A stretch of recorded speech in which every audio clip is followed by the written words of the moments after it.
ia dia miarabantsika rehetra mpanaraka ny tour HFSX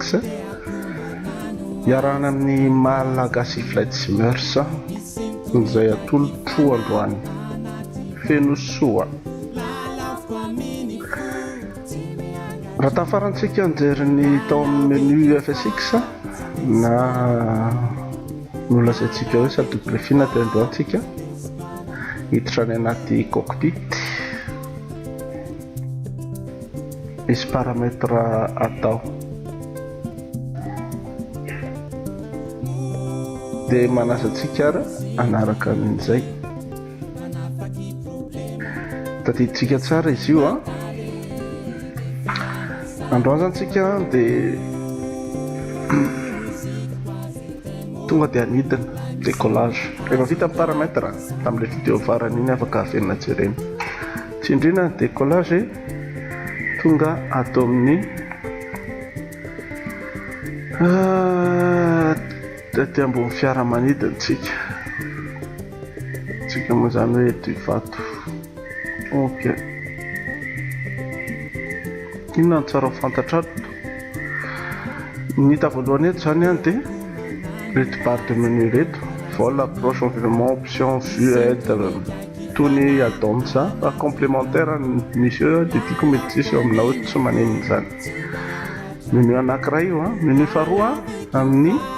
menu contextuel na hoe clic droite ny mahazatra atsika. Clic droite dia mipoitra menu ireo misy cockpit extérieur tour vue zany eo ambony io dia manaraka an'izay les fenêtres afaka détacher ty vue ty afaka attacher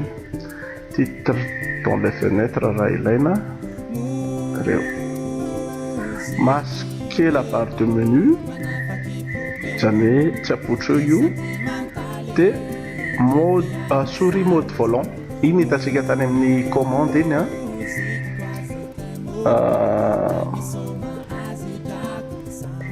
commande na joystick dia tao anatiny tao nisy choix hoe souris mode volant zany hoe mijouer rôle izy fa ho an'izay mampiasa azy fa za aloha mbola tsy nampiasa azy iny ho an'ilay hoe mbola tsy mana joystick dia miasa clavier sy ny souris dia iny tena ilaina. Fa nidirantsika androany dia atao menu atao amin'ny complément izy raha ohatra hoe misy adonsa BDB fa installé eo réseau BDB fa nenao hoe ty hoe ty ny tena tsy maintsy ilaina tsy na indraindray FSUPC dia hiditra ao amin'io FSUPC io tsika dia raha maremarque anao ty moa mombamomba an'ilay izy dia ato izy misy version payant izy ty dia misy version gratuit fa rehefa version gratuit izy dia tsisy an'ireto onglet BDB reto fa limité fotsiny. Inona tena ilaivana an'io? Tena ilaivana an'io dia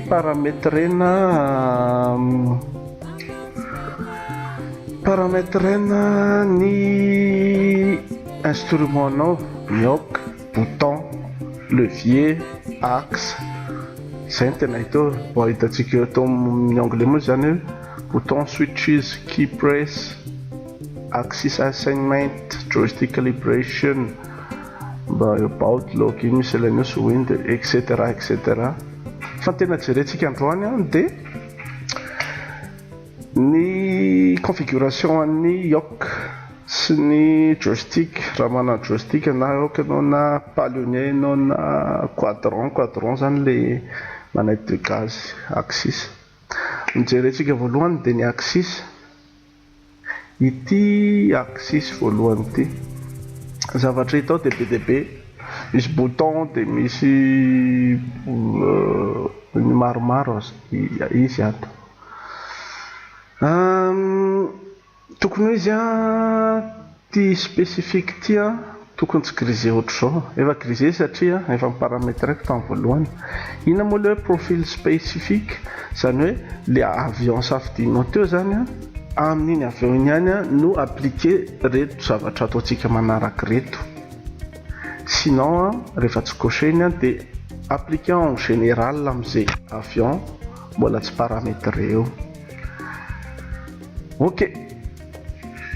fa maninona ny griseny sy canne Sinclair satria mbola tsy nikitika nin'iny tsika. Inona ary no atao amin'ny axis? Ny axis dia alainao zany ny manette de gaz ohatra hoe throttle, dia izy grisé ohatr'izao dia ahetsika ao, dia vao mihetsika le throttle dia iny fa miova captureny zany le izy, dia entinao paramétrer anazy. Atao ruscan izy dia verina grisé, dia rehefa grisé ohatr'izay dia ahetsika le zavatra tianao paramétrer, iny le axis. Hitanao miova eo zany in as out. Dia ny atao manaraka miditra eto amin'ny type of action required, zany hoe normalement izy ohatr'izao ny hitanao send to FS as normal axis. Izy io dia le paramètre par défaut tary amin'ny paramètre tary no tonga dia appliqué. Sinon raha ohatra hoe ato amin'ny FSUPC no atao paramètre dia atao hoe send direct to FSUPC calibration, dia ampiakarinao iny dia cochenao ty, dia maka ato amin'ny menu déroulante ianao dia misafidy le teo zao throttle, zany hoe ny gaz no nataoko. Dia maka ny throttle, atao throttle ianao mety hoe throttle force slow alt throttle 1 2 3 4. Raha ohatra hoe misy manette de gaz anankiefatra zany dia ny ray ity, faharoa ity, fatelo, fa ny androany le throttle en général. Différence an'le 1 2 3 io raha ohatra ty throttle tsotra ity no ataonao dia na efatra ary ny ohatra hoe type d'avion ohatra hoe 747 anankiefatra ny levier, ka ty throttle ty safidinao amin'le axis anankiray tonga dia miara-mihetsika izy efatra, zany hoe tsy détaillé. Fa raha tianao hoe asinena ohatra hoe manana miaraka amin'ny aoktrina tsy maintsy misy an'iny levier iny misy levier anankitelo miaraka aminy, dia afaka mividy hafa ianao le izay la atao hoe quadrant, dia lasa anankenina zany. Dia eo ianao afaka nataonao tsirairay le manette de gaz, dia amin'izay fotoan'izay no safidinanao ny throttle 1 na 2 3 4. Ok, dia rehefa voasafidy iny dia zay efa assigné iny zay. Dia raha ataontsika ok iny dia manao vy tsika ty zao izy ty dia ahetsitsika iny dia iny fa nihetsika. Iverenatsika ilay FSUPC teo dia makao amin'ny axis tsika,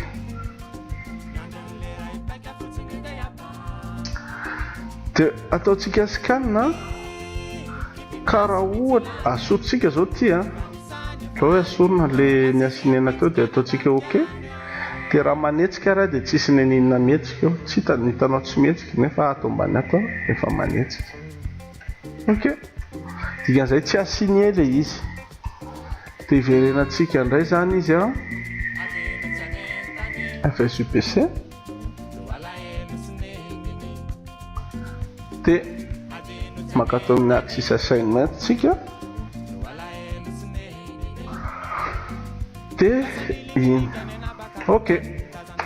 averentsika le izy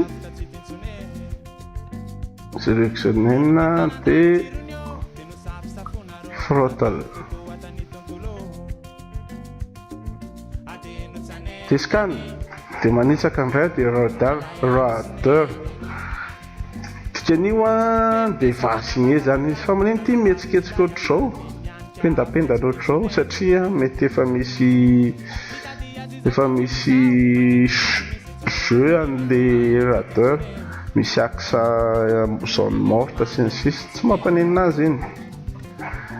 Ny throttle koa ndraindray misy an'iny zavatra iny dia diovina le izy. Any amin'ny YouTube any misy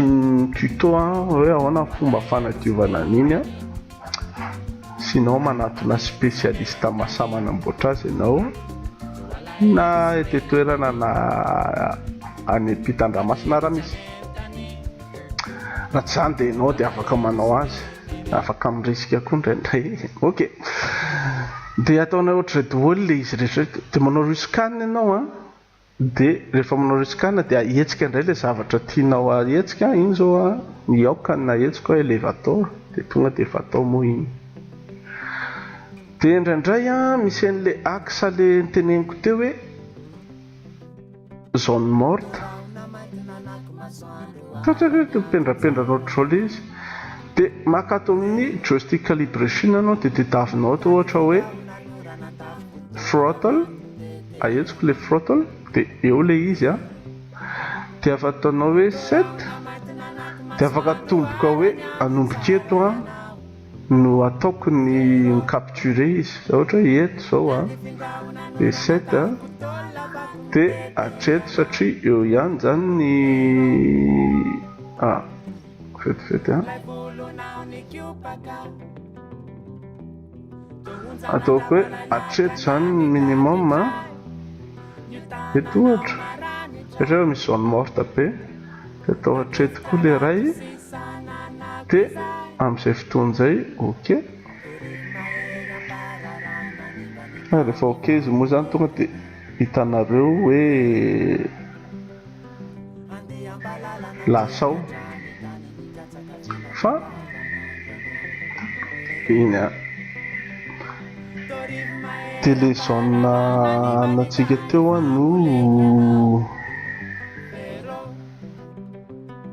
no andehanany hoe izenany amin'ny UPC tsika dia makany amin'ny axis dia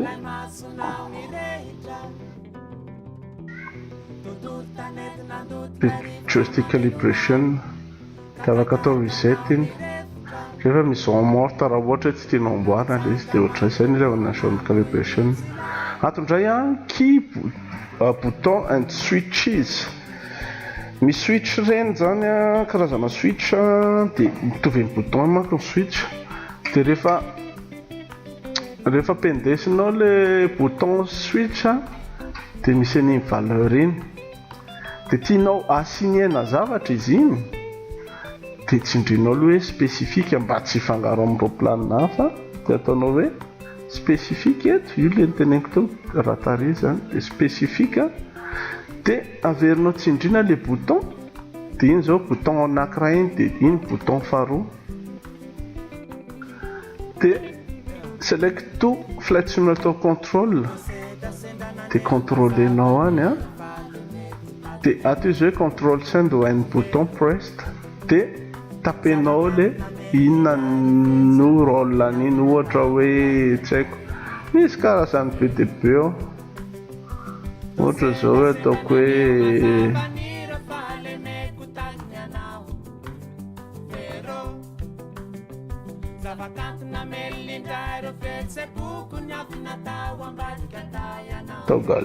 toggle ohatra hoe ataoko hoe strobe on na ohatra zany hoe jiro iny bouton zany dia ataoko strobe on dia control to repeat when held zany hoe rehefa mijanona trendrina foana io dia miverina foana izy control set when bouton released raha tsy tsindrina ntsony le izy dia inona no ataonao eo dia ohatran'izay na tsy asiako tsinona eto dia izay ny bouton and switches. Mety koa izy ataony bouton asianao hoe bouton cliquenao spécifique dia bouton ihany dia atao amin'ity select key press zany hoe matetika ity ho an'izay mampiasa ITC amin'ny ohatra hoe connecté amin'ny IVAO moa sehatra anankiray en réseau sur internet izy io anidinana tony réel ianao pilote dia misy contrôleur amin'ny toerana anankiray dia manaraka procédure ohatrany hoe mba manidina ohatrany rehetrarehetra zany hoe rehefa tsy hoe manidikidy-paona ianao fa rehefa manidina ianao dia misy tour de contrôle angatanao clérance sy ny sisa tsetsatsetsatra fotsiny iny fa dia misy bouton zay ao amin'ny ako ambadika ao iny natao push to talk ho ana micro dia ny parametrena iny sélectionnenao le key press dia site dia tapenao ohatra hoe ity 7 dia mitape touche anankiray ao amin'ny clavier anao dia io bouton-nao io zany mitovy amin'ny io bouton sélectionnenao tao io dia ohatrany hoe lasa manindry an'ity bouton amin'ny clavier ty bouton arobase moa zany io amin'ny clavier ty aloha ataotsindro S bouton S isaky manindry le bouton zany dia S antapeny zany hoe US io nefa par contre rehefa parametré any amin'ny commande ny FSX any hoe rehefa manindry S koa dia zao ny tenenina na ny third party any amina logiciel afaka ohatrany ao dia mifandray amin'ny FSX dia afaka atao push to talk izy dia ohatr'izay zay ny ato amin'ny bouton de switch izy ndray tonga dia bouton dia asignena ito amin'ny affaire select to control dia ndray select for key press ito amin'ny ampovoany eto misy hoe key press ty ndray kosa dia mitovy an'le teo ihany zany hoe mitape M7 koa dia key S io rehefa manindry clavier koa dia US io no mibotra na mahasamihafa azy tamin'ilay ray tatsy bouton tany amin'ny joystick anao tany no attribuenao touche de fonction any amin'ny clavier fa tonga dia touche de fonction amin'ny clavier eto misy hoe create mouse macro iny bon tsitra lalina be mintsika fa tsy diako fotsiny hoe ndraindray any amin'ny cockpit any cliquer zavatra ianao ao amin'ny cockpit virtuel ao dia iny cliquenao iny avadika ao commande-na zavatra commande anankiray ohatra hoe rehefa tsy hitan'ny FSX zany le commande l'aéroplanina ohatra dia enao efa manindry bouton ohatra hoe te handefa feu de taxi ianao dia any amin'le amin'ny souris any izy mety dia iny souris iny avy eo izay le atao macro attribuenao men'ny anarany iny dia amin'izay fotoan'izay isaky manindry ny souris iny ianao clique dia ity dia toy izay dia izay ny manao fito vetivety izy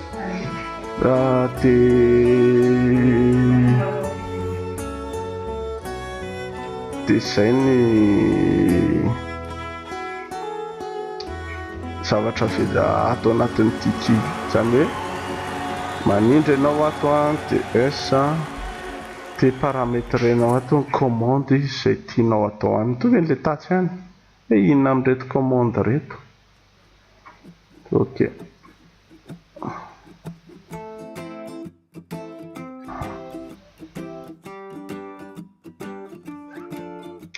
tsy dia betsaka amin'reto détail reto satria za koa tsy nampiasa anazy kanefa tsy mahasakana anao zany hijery hoe inona reto zay zany base atao amin'ny FSUPC tsy dia sarotra isa Linux iny tsy mikidika koa satria tsy dia mbola niasa ampiasaiko ohatry tsy nikidika satria mbola tsy nampiasaiko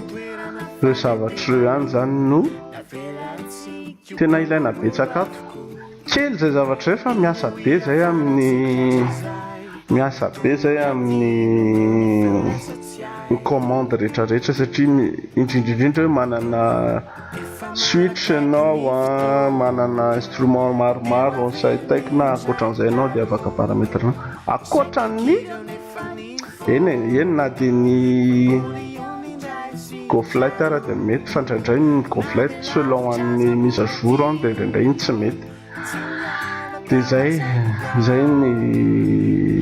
zavatra azo resantsika ato amin'ny FSUPC. Dia misaotra anao indray manaraka ity torohay manaraka ity dia miala ato moa zany araka ny teny teo soit mettre fin izay miverina ry amin'ny menu na tonga dia miala mihitsy. Ataontsika androany tonga dia hoe mettre fin en vol na poursuivre na l'indice de vol. Eo koa zany misy menu safitinao mettre fin ilay izy dia miverina ato quitter oui madina FSX dia tapitra arak'izay koa ny vidéo atsika androany izay natolotry fiantsolo tato malagasy flight simmers. Raha tianao dia afaka miditra amin'ny compte YouTube ianao dia misubscribe eo dia manaraka indray. Ok.